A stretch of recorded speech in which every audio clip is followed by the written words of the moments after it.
ओम साई राम। श्री साई सच्चरित्र अध्याय 47 पुनर्जन्म। वीरभद्रप्पा और चेन बसाप्पा अर्थात सर्प व मेढक की वार्ता। गत अध्याय में बाबा द्वारा बताई गई 2 बकरों के पूर्व जन्मों की वार्ता थी। इस अध्याय में कुछ और भी पूर्व जन्मों की स्मृतियों का वर्णन किया जाता है। प्रस्तुत कथा वीरभद्रप्पा और चेन बसाप्पा के संबंध में है। हे त्रिगुणातीत ज्ञान अवतार श्री साईं, तुम्हारी मूर्ति कितनी भव्य और सुंदर है। हे अंतर्यामिन, तुम्हारे श्रीमुख की आभा धन्य है। उसका क्षण मात्र भी अवलोकन करने से पूर्व जन्मों के समस्त दुखों का नाश होकर सुख का द्वार खुल जाता है। परंतु हे मेरे प्यारे श्री साईं, यदि तुम अपने स्वभाववश ही कुछ कृपा कटाक्ष करो तभी इसकी कुछ आशा हो सकती है। तुम्हारी दृष्टि मात्र से ही हमारे कर्म बंधन छिन्न भिन्न हो जाते हैं और हमें आनंद की प्राप्ति हो जाती है। गंगा में स्नान करने से समस्त पाप नष्ट हो जाते हैं, परंतु गंगा माई भी संतों के आगमन की सदैव उत्सुकता पूर्वक राह देखा करती है कि वे कब पधारें और मुझे अपनी चरण रज से पावन करें। श्री साईं तो संत चूड़ामणि हैं। अब उनके द्वारा ही हृदय पवित्र बनाने वाली यह कथा सुनो। सर्प और मेंढक। श्री साईं बाबा ने कहा, एक दिन प्रातःकाल 8 बजे जलपान के पश्चात मैं घूमने निकला। चलते चलते मैं एक छोटी सी नदी के किनारे पहुंचा। मैं अधिक थक चुका था, इस कारण वहां बैठकर कुछ विश्राम करने लगा। कुछ देर के पश्चात ही मैंने हाथ पैर धोए और स्नान किया।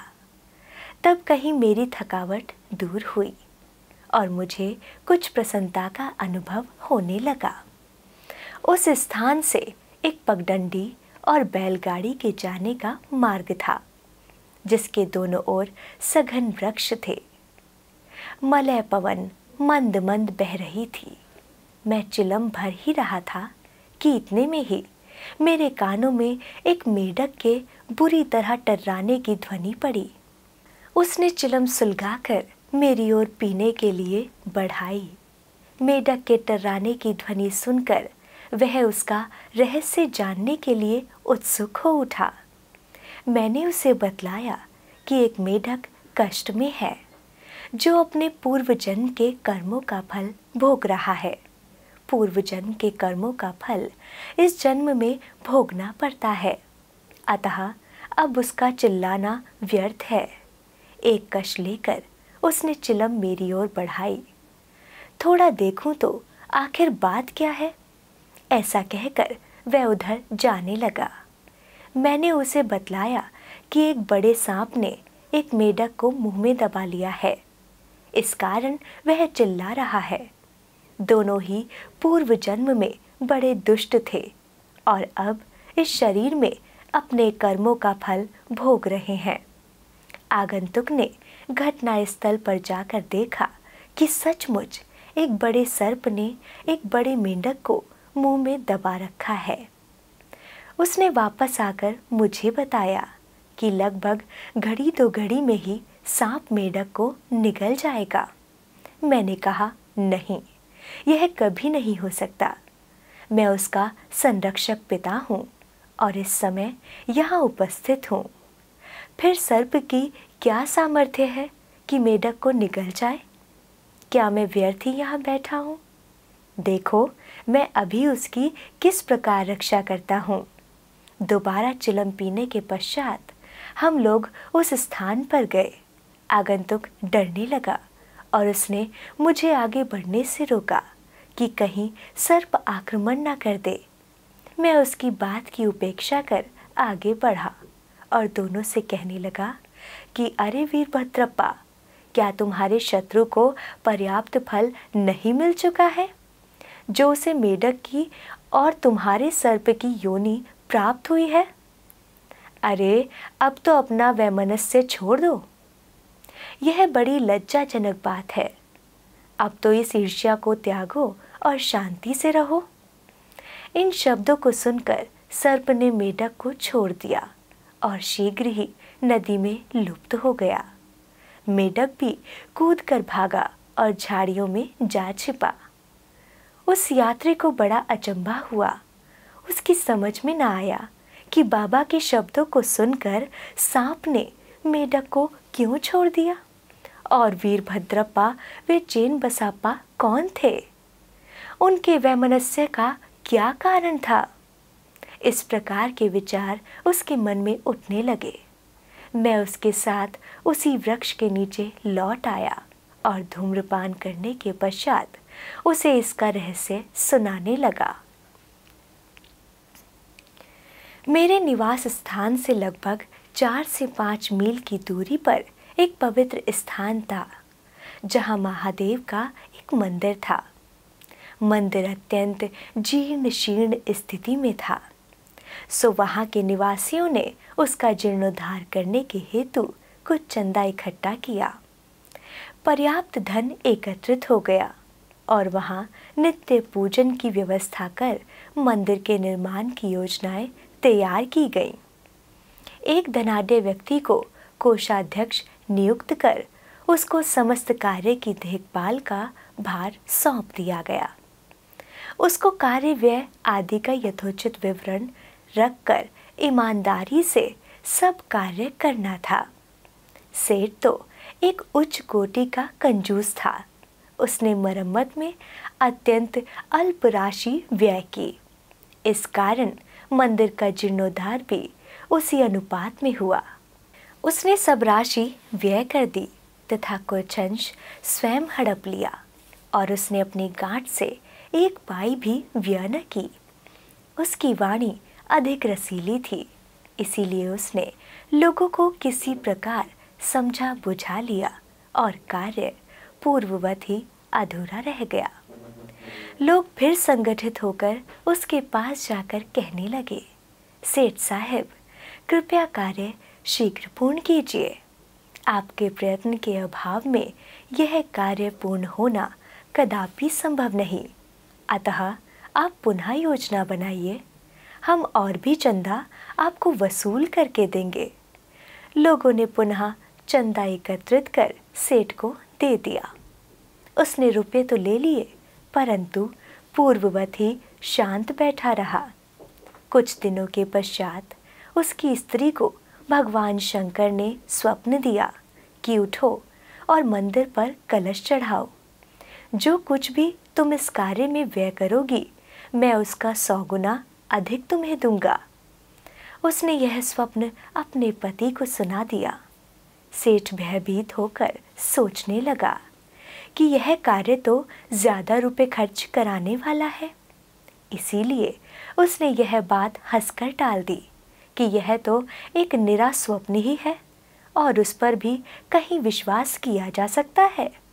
यदि ऐसा प्रतीत होता तो महादेव मेरे समक्ष ही प्रकट होकर यह बात मुझसे ना कह देते।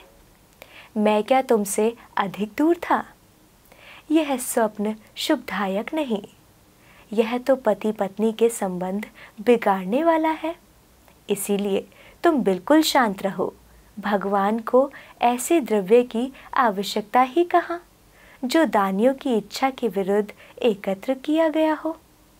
वे तो सदैव प्रेम के भूखे हैं तथा प्रेम और भक्ति पूर्वक दिए गए एक तुच्छ तांबे का सिक्का भी सहर्ष स्वीकार कर लेते हैं। महादेव ने पुनः सेठानी को स्वप्न में कह दिया कि तुम अपने पति की व्यर्थ की बातों और उनके पास संचित धन की ओर ध्यान न दो और न उनसे मंदिर बनवाने के लिए आग्रह ही करो। मैं तो तुम्हारे प्रेम और भक्ति का ही भूखा हूँ। जो कुछ भी तुम्हारी व्यय करने की इच्छा हो सो अपने पास से करो। उसने अपने पति से विचार विनिमय करके अपने पिता से प्राप्त आभूषणों को विक्रय करने का निश्चय किया। तब कृपन सेठ अशांत हो उठा। इस बार उसने भगवान को भी धोखा देने की ठान ली। उसने कौड़ी मोल केवल 1000 रुपयों में ही अपनी पत्नी के समस्त आभूषण स्वयं खरीद डाले और एक बंजर भूमि का भाग मंदिर के निमित्त लगा दिया, जिसे उसकी पत्नी ने भी चुपचाप स्वीकार कर लिया। सेठ ने जो भूमि दी वह उसकी स्वयं की न थी, वरन एक निर्धन स्त्री दुबकी की थी, जो इसके यहाँ 200 रुपयों में गहन रखी हुई थी।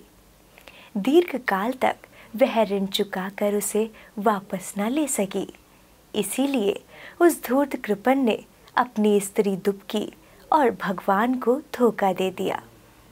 भूमि पथरीली होने के कारण उसमें उत्तम ऋतु में भी कोई पैदावार न होती थी। इस प्रकार यह लेन देन समाप्त हुआ। भूमि उस मंदिर के पुजारी को दे दी गई, जो उसे पाकर बहुत प्रसन्न हुए। कुछ समय के पश्चात एक विचित्र घटना घटित हुई। एक दिन बहुत जोरों से झंझावात आया और अति वृष्टि हुई। उस कृपण के घर पर बिजली गिरी और फलस्वरूप पति पत्नी दोनों की मृत्यु हो गई। दुबकी ने भी अंतिम श्वास छोड़ दी। अगले जन्म में वह कृपण मथुरा के एक ब्राह्मण कुल में उत्पन्न हुआ और उसका नाम वीरभद्रप्पा रखा गया। उसकी धर्मपत्नी उस मंदिर के पुजारी के घर कन्या होकर उत्पन्न हुई और उसका नाम गौरी रखा गया। दुबकी पुरुष बनकर मंदिर के गुरव अर्थात सेवक वंश में पैदा हुई और उसका नाम चेन बसापा रखा गया। पुजारी मेरा मित्र था और बहुधा मेरे पास आता जाता, वार्तालाप करता और मेरे साथ चिलम पिया करता था। उसकी पुत्री गौरी भी मेरी भक्त थी।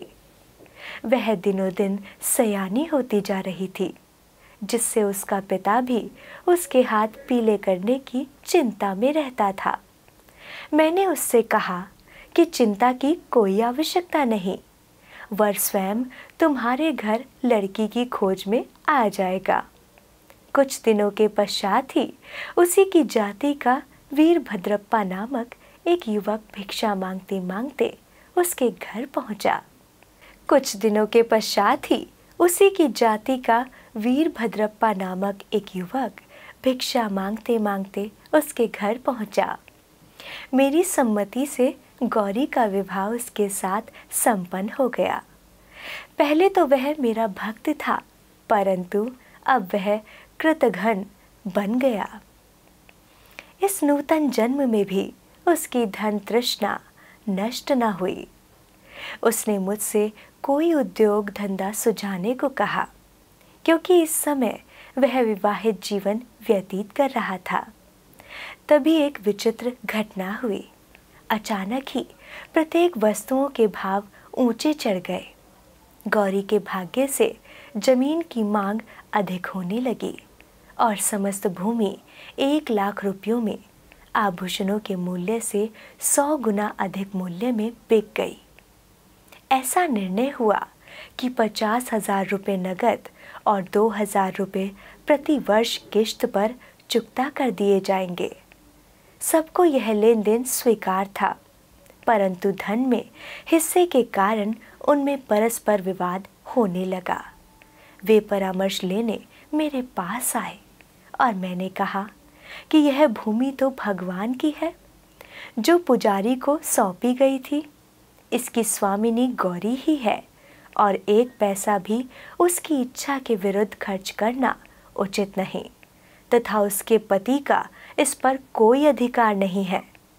मेरे निर्णय को सुनकर वीरभद्रप्पा मुझसे क्रोधित होकर कहने लगा कि तुम गौरी को फुसलाकर उसका धन हड़पना चाहते हो। इन शब्दों को सुनकर मैं भगवत नाम लेकर चुप बैठ गया। वीरभद्र ने अपनी स्त्री को पीटा भी गौरी ने दोपहर के समय आकर मुझसे कहा कि आप उन लोगों के कहने का बुरा न माने। मैं तो आपकी लड़की हूँ, मुझ पर कृपा दृष्टि ही रखें।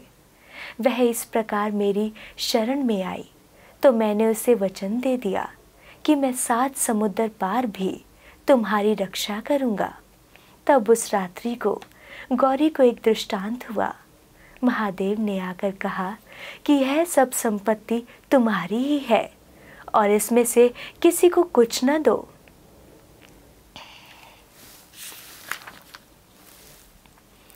चेन बसाप्पा की यह सलाह से कुछ राशि मंदिर के कार्य के लिए खर्च करो।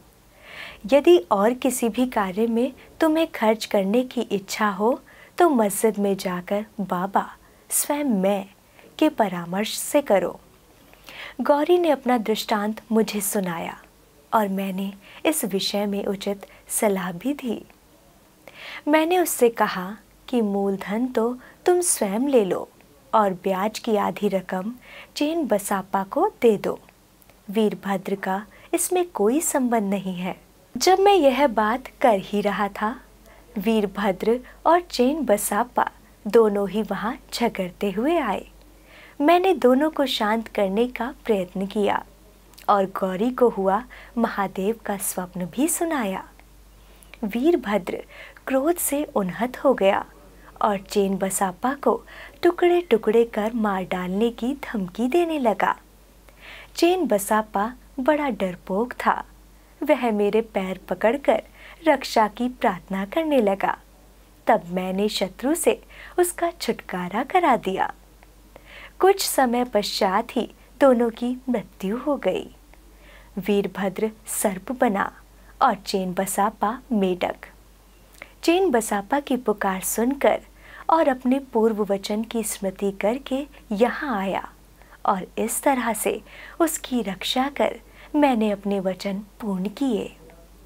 संकट के समय भगवान दौड़कर अपने भक्त के पास जाते हैं। उसने मुझे यहाँ भेजकर चेन बसाप्पा की रक्षा कराई। यह सब ईश्वरीय लीला ही है।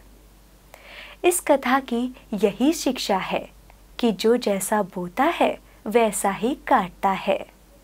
जब तक कि भोग पूर्ण नहीं होते, पिछला ऋण और अन्य लोगों के साथ लेन देन का व्यवहार जब तक पूर्ण नहीं होता, तब तक छुटकारा भी संभव नहीं है।